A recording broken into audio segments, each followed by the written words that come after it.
Hello everyone, it is Jayden and welcome to the Alpha, the show where we talk about the hottest topics in pop culture and sports. If you enjoy this video, be sure to hit that like button on the video, and if you enjoy my commentary and myself truly as always, be sure to tap that subscribe button and to hit that notification bell to get notified when all my videos go live. I love you guys so much. Peace, love, and positivity always, y'all. See you.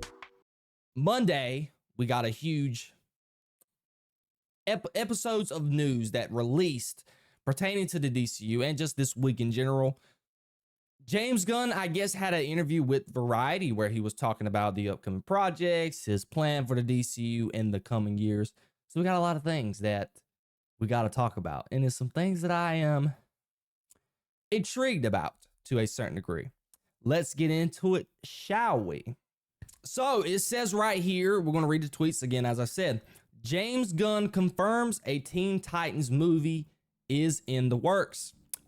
Anna Nagueria, I guess the Supergirl Woman Tomorrow, I guess whoever she's producing that show, I don't think she's directing, is developing the script.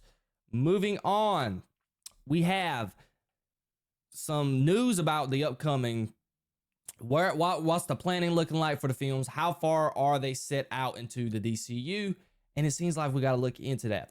DC has set a goal to release 7 projects a year, 2 live-action films, 1 animated film, 2 live-action shows, 2 animated series. There is a plan set for the next 6 years. James Gunn said as well that they're open to making a DC game equivalent to Marvel Rivals. And lastly, James Gunn says that they've been talking to NetherRealm and Rocksteady about developing more games. So the article then goes on to read, a lot has happened with DC in just 2 years. Gunn is deep in post-production of Superman, the first DC Studios movie, which he wrote and directed, while simultaneously working on post on season 2 of the Max series Peacemaker. Director Craig Gillespie is halfway through production on the summer 2026 film Supergirl Woman of Tomorrow with Millie Alcock. And production has started on Green Lantern HBO series Lanterns, which stars Kyle Chandler and Aaron Pierre, which is aiming to debut in early 2026. Along with those updates over the course of an hour, Gunn and Safran held forth on several topics, including the status of their initial state of the 5 films, including Batman the Brave and the Bold, The Authority, the 5 TV series, including Waller, Booster Gold, as well as confirmation about a handful of other projects, including Batman's villain Clayface, and a projected live-action movie about the Teen Titans, an animated series about Blue Beetle, and the future of Sergeant Rock movie now that Daniel Craig has withdrawn from consideration from the role. Here's where the big news starts. Safran noted that DC Studios is ultimately aiming to release 2 live-action films and 1 animated film per year, and 2 live-action and 2 animated TV series per year. But the executives also reiterated their overall philosophy guiding their creative choices. Namely, that no project will get a green light until Gunn and Safran are satisfied with a completed screenplay. It is hard enough making a good movie without a good script. It's almost impossible making a movie with a script that you're writing on the run. This is why, for example, they greenlit Clayface in the strength of Mike Flanagan's screenplay, even though, as Gunn said, we had no plans of making a Clayface movie. Okay. I'm not going to bore you guys no more with that article, and I'm gonna just give you my raw reaction to just all the news in general. First of all, so to get into the Teen Titans, again, we're going to talk about each project just significantly. I'm interested. I'm glad that they're showing some love to a team like the Teen Titans. I don't know what kind of team they're going for. I see in the photo that they are promoting, you got like Flash and Cyborg in the photo. I don't know if they're going to go with that because I've heard with James Gunn kind of waiting with the Flash right now, and I don't know what they're do not know what they're going to do with Cyborg. I imagine they're not going to be in a Teen Titans film because they're more Justice League characters nowadays. But characters I do expect to see in a Teen Titans: Beast Boy, Raven, Robin, or Nightwing. I don't know which one they're going to go for. I don't know if they're going to do a Damian Wayne or they're going to do a Dick Grayson. We don't know. It'd be interesting to see. You definitely got to do Starfire. And again, Beast Boy if I didn't mention them. So if you want to add maybe a Cyborg, I think would probably be the appropriate person to try and probably add to the film is Cyborg. But I think it is a good project to greenlight outside of probably Clayface. I really don't know why they're greenlighting a Clayface series. It's supposed to be rated R, it's supposed to be a horror, but at the same time, we were making a whole movie about Clayface when there's plenty of other characters who need some shine. The list could go on and on. You can do more Captain Atom, Black Adam, Green Arrow, Green Lantern, which, I mean, Green Lantern is getting a series, but we're talking about a film here. Green Arrow, Black Canary, give some Flash some redemption. Martian Manhunter. There's a whole lot of more characters that are more beloved than Clayface. I mean, granted, it's Batman lore. It's the Batman villain, the villain gallery for Batman. Batman is beloved by a lot of people. So maybe they're thinking that, I guess, whatever screenplay, like they said in the article, that they got for Clayface had to have been amazing in order for James Gunn to greenlight a series like that. Moving on to the next thing, the schedule release for the next, 7 projects a year, 2 animated films, 2 live action films, 1 animated film, 2 live action films, 2 live action shows, 2 animated series is planned out for the next 6 years. Smart. I think this is something that they're not trying to copycat Marvel. This is something that I've been stressing about when it comes to DC for the longest time. When they first started the DCEU with Henry Cavill, they tried copying Marvel. They saw the success of the Avengers and just all the films that led up to the Avengers. So guess what? They rushed into a Justice League movie without establishing characters like Flash, Cyborg. And then you throw them all together in a movie, and it just killed the story and the story you were trying to tell. Given that wasn't Zack Snyder's full vision at the time. Zack Snyder wanted to release a 3-ish hour to 4-hour movie. I don't know if the original cut, I know it was the Snyder cut, but I don't know if he added extra just because it was on HBO Max. Let me know that down below in the comments. We're not going to research it for the purposes of the podcast, but I don't know if Zack Snyder was going for maybe a 3-hour version of the Justice League, but inevitably, the stuff behind the scenes with his daughter sadly passing away. So Zack Snyder didn't really have creative direction in the film, and they got Joss Whedon in there, destroyed it, and now the DCEU is dead. So you need to run your own race. At the end of the day, is the story that I'm trying to tell. So given this is not a Marvel formula. Marvel is more live action heavy, so I think they're leaning into animated series, live action, animated film, and live action films. My only problem, and I want to emphasize this right now, the live action films need to be about the main characters in the DC. Okay, I don't want we don't need no Sergeant Rock and all that to be live action. No. We need the big hitters. Huntress, Hawk Girl, Hawkman, Green Lantern, Flash, Cyborg, Martian Manhunter. The list can go on and on and on. And if you don't, I know you don't want to do no Batman. If you want to, we already getting a Superman film, establish Wonder Woman in some way, form, or fashion, live action. If you want to do a series, just like you're doing with Green Lantern, do that. Leave the animated stuff to things like the Blue Beetles, the Booster Golds, any of the side characters that are not as famous and not as beloved to the general audience. Do those in animation and see you get the reception off of that, and then apply it to live action. Because there's a lot of characters that you could, even Green Arrow, I believe, could deserve more live action. Black Canary, a lot of women characters. There's just a lot of characters that you can put in live action before something like Clayface or something like Sergeant Rock. I mean, again, I'm a DC guy. I've never heard of Sergeant Rock. I only heard of Sergeant Rock when I was trying to watch Batman Death in the Family. And then it was like they took you through a comic book before you watched the movie. And then Sergeant Rock was one of the movies that we watched. And that's just me. I just don't think they should You should prioritize your main heavy hitters in live action, and then people like the Sergeant Rocks and the Booster Golds and the Blue Beetles, leave those in animation.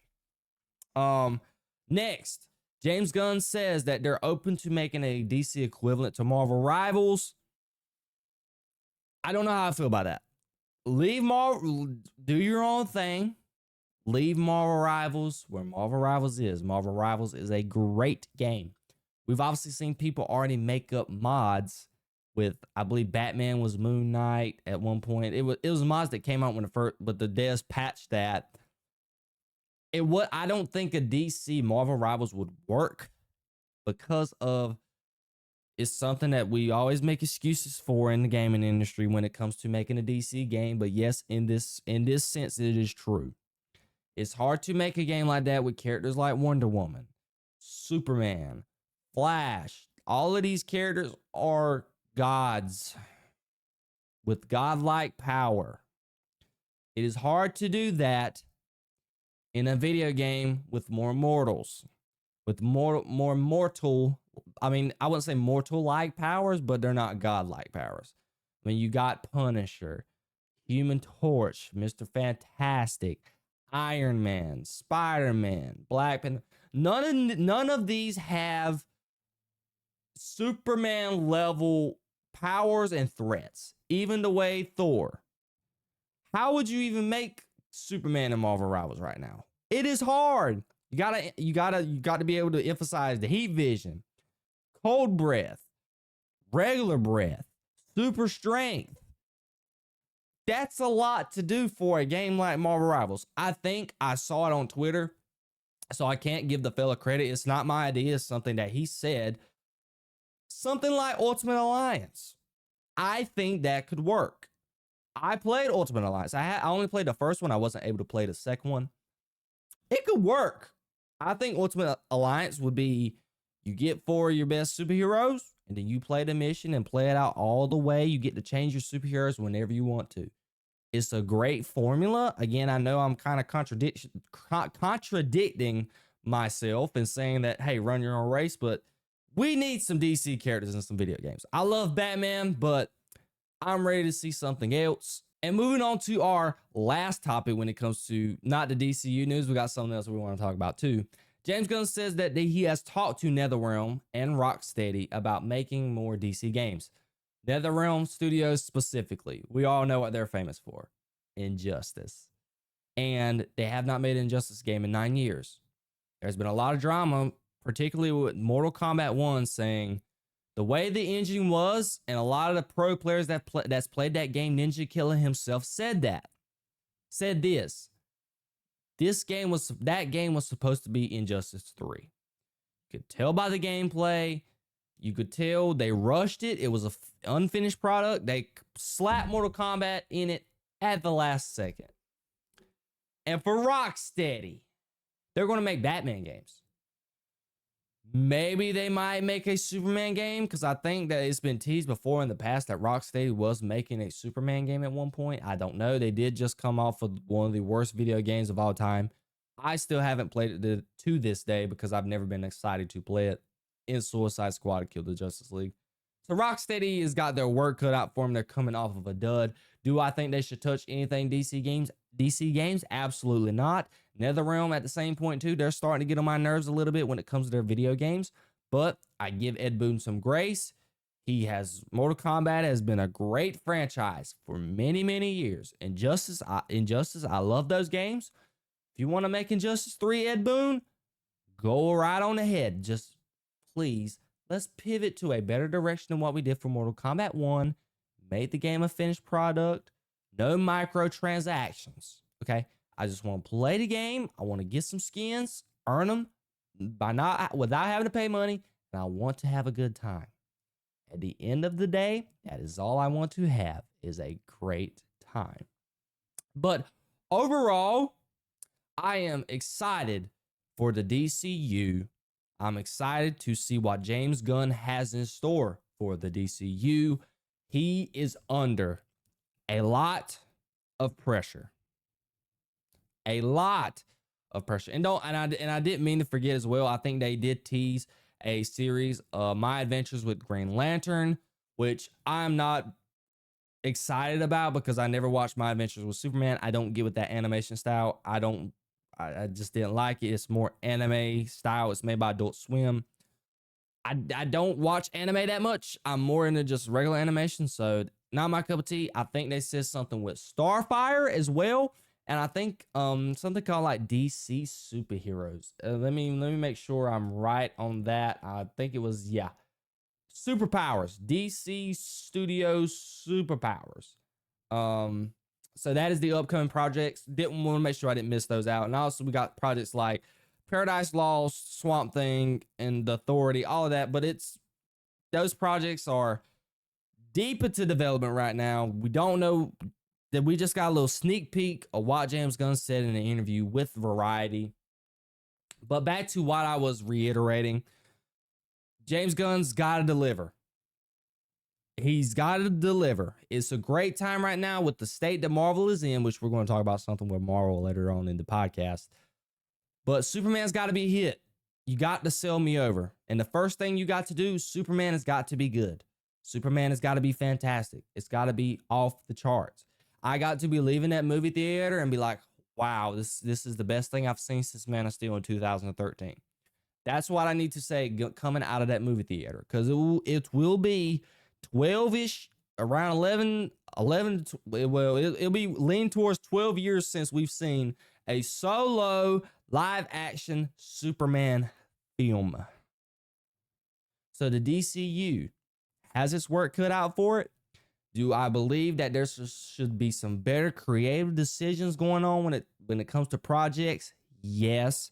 I feel like you should have somewhat copied Marvel in the sense, established your heavy hitters in the Trinity, Wonder Woman, Batman, and Superman, and then lean into everything else, like an Ant-Man project, compare that to The Flash, and so on and so forth. It's what Marvel did. They started with Iron Man, even though technically Hulk is still part of that. So you had the Hulk, you had Iron Man, you had Captain America, you had Thor. Then you made Avengers. You made Avengers and you used Avengers to introduce characters like Black Widow and Hawkeye. But the way they wrote it and the way they introduced them, they worked. Actually, scratch that. Black Widow was introduced in Iron Man 2, and that was before, that was before the first. Yeah, that was before the first Avengers movie. So all of that was established before the first Avengers movie.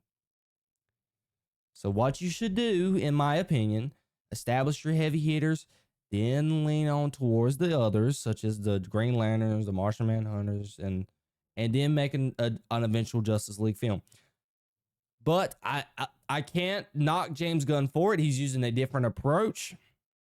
And I think he's kind of wanting to tell the stories individually and then hopefully maybe cultivate them into the same universe. I don't know what he's doing because, again, we're getting Superman.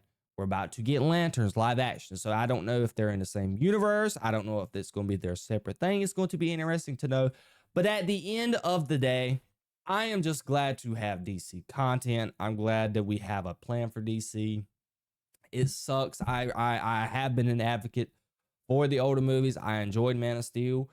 I know it's tough to say this to the general audience. I enjoyed Batman v Superman. And I enjoyed the Snyder Cut. I enjoyed everything about it. I was wanting some more, but I understood the change of direction and the change of scenery. Again, I didn't care for The Flash and I didn't care for Aquaman in the DCEU. But so far, I've loved all the castings in the DCU. I enjoy who they have playing Green Lantern, Superman, Supergirl, inevitably who they're probably going to have playing Wonder Woman. I think I'm going to enjoy it all. But you got to deliver. And there's no better time than now, James Gunn, to take over and get on top of Marvel. Again, that's going to be hard to do because the general audience leans more towards Marvel than they do DC. But at the same time, it can be done. I'm interested to see what the DCU has in store. Speaking of DCU and Green Lantern, James Gunn just released, think back maybe Thursday, our first look at Aaron Pierre and Kyle Chandler in the upcoming Lantern series. as it says in the tweet, we got our first look at Aaron Pierre and Kyle Chandler as Jon Stewart and Hal Jordan in Lanterns, releasing in 2026 on HBO. I have to be totally honest. Aaron Pierre looks amazing. And look at Kyle Chandler's right hand. Hal Jordan is already a Green Lantern. And let's just go ahead and get the negatives out of the way. Okay? I don't like the old Hal Jordan look. I don't like the older Hal Jordan idea. I have been complaining since this has been teased ever since. They said it was going to be a buddy cop movie. Well, sorry, a buddy cop TV series starring Hal Jordan and Jonathan Stewart.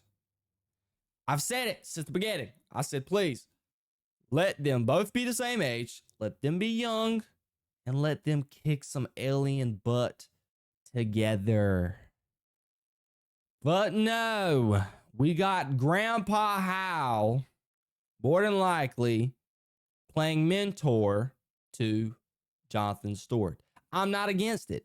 Do I care which one is in the main Justice League? I do not. Is there probably a chance I think that Hal Jordan probably dies in this? More than likely. I don't want him to, because look, I'm more of a Hal Jordan and Jon Stewart guy, me personally. I like Hal Jordan, especially with his tandem with Flash. I love their duo and their dynamic. I like their funny and how they bounce off each other. That's just me. But I am also a fan of Jon Stewart. Now, don't get it twisted. Justice League and Justice League Unlimited, it was Jon Stewart. Loved it to death. Still love it to this day. Did not love the Beware My Power, whatever that was made in back with the Tomorrowverse shows. I scratched those out of my mind. But looking at Aaron Pierre, he looks fantastic, in my opinion. Looks fantastic. You can't see his ring. We don't know if he's got the ring yet. We can't see nothing going on with his hand. They didn't go with the goatee. They're going with the shaved look. I don't hate it at all. The man looks like Jonathan Stewart. I mean, if there was a fan cast, this is him. This is the ultimate fan cast of all time. It looks amazing. I'm excited for the show. I'm very excited to see how James Gunn does this. The one thing I just don't want, I want Hal Jordan to live, because I'm looking at Kyle Chandler right now. My Lord, he looked like he just got hit by a freight train. But it looks good. It looks promising. I'm very looking forward to what the suits are going to look like. I'm excited. In brightest day, in blackest night, no evil shall escape my sight. For whoever worships evil's might, beware my power. Green Lantern's light. Oh, I'm the biggest geek in the world, but I don't care. I love Green Lantern. I'm so glad he finally gets some love out of the poor reception of Ryan Reynolds' movie a long time ago. I feel like Green Lantern has been so neglected, specifically in the DCEU. We all know the drama that was going on in the Snyder Cut, to where that final scene with Martian Manhunter, that was supposed to be Green Lantern. It was supposed to be Green Lantern. And it was Jon Stewart. The guy looked amazing. Shout out to the actor who played him. I don't remember his name. Kudos to you. You filmed it in Zack Snyder's backyard. He looked amazing. He looked fantastic. So seeing that James Gunn made it a priority to go ahead and put the Green Lanterns at the front point of the DCU planning and just production. I've been questioning a lot of decisions you've been doing lately, Mr. Gunn, but I can agree with one thing. Superman and Green Lantern, your first priorities coming out. Kudos. Do I wish that you went ahead and prioritized Wonder Woman 2 as well? I would. I think that you probably got some creative decisions going on with that. You're trying to probably find the appropriate Wonder Woman. I don't know. You got a Supergirl at least. I can take it. I can dig it. But back to this. They look amazing. I am looking very much forward to what the DCU has in store with this story. Just their powers, the way the VFX work is going to look, and the CGI with the rings and the powers. Sinestro is going to be in here.